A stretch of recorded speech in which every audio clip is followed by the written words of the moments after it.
Zot HaTorah. This is the rule of the Torah. This is the law. Adam ki yamut ba'oel. A person who passes away inside a tent, inside a house. Kol haba el oel. Whoever enters the house or the tent. V'chol asher ba'oel. And any utensil that's inside the tent. Yitama becomes impure. Shiv'at yamim for 7 days. Says the pasuk in the Torah, a tremendous lesson.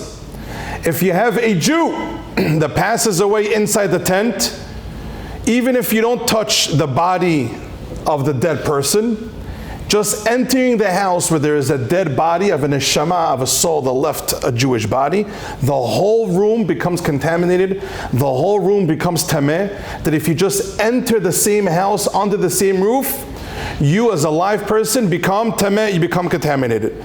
This halakha applies only to Yehudi. Only if a Yehudi passes away does the whole room and the whole house get contaminated. If a person touches a body, a dead body, whether it's a goy or a Yehudi, you become tameh no matter what. When you actually come in contact with the body, or a bone of the body, or even a hair of the body, you got to be careful. But this halakha that we just read in the pasuk in Parashat Chukat, that when you enter the home, you become tameh, even without touching the body, only applies, this status, this halakha, only applies when a Yehudi passes away. The question is why? Why is it like that? And why is it that the whole room becomes tameh, that anybody who walks in becomes contaminated? And the lesson to this halakha is tremendous. The chizuk a person can get from this pasuk in the Torah of what happens in a room, that there's a dead body, a Yehudi that was niftar, the whole room gets contaminated. All the utensils, a bottle, a pushka cup, a table, a chair, everything becomes contaminated. The question is why? What is the lesson behind that halakha? Says the Zohar, a tremendous reason. Says the Zohar in this week's parasha, when a Yehudi, when a Jew, when his neshama, when his soul leaves his body, what happens is, in our terms, there's such a empty vacuum. When the neshama leaves the body, there's a massive empty vacuum of now a body without a soul.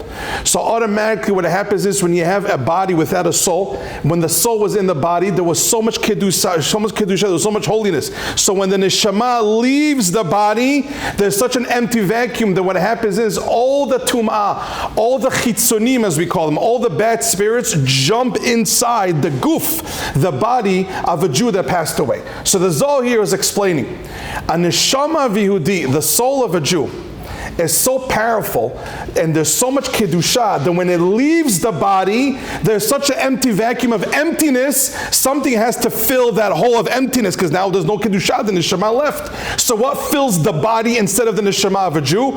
All the tumah, all the chitzurim come in, and that's so much tumah. There was so much room to take over from the kedusha that the whole house becomes tameh.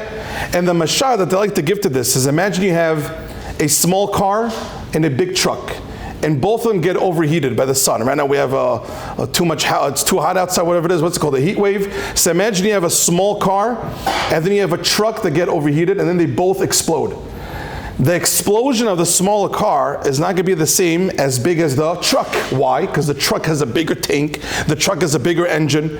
So the bigger the engine, the bigger the tank, the bigger the explosion is going to be.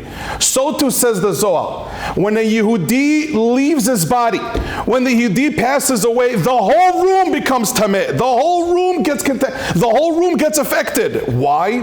Because the Jew, the soul, the Yehudi, his neshama, is so powerful. It's such a big tank of kedusha that when it leaves, the whole place explodes.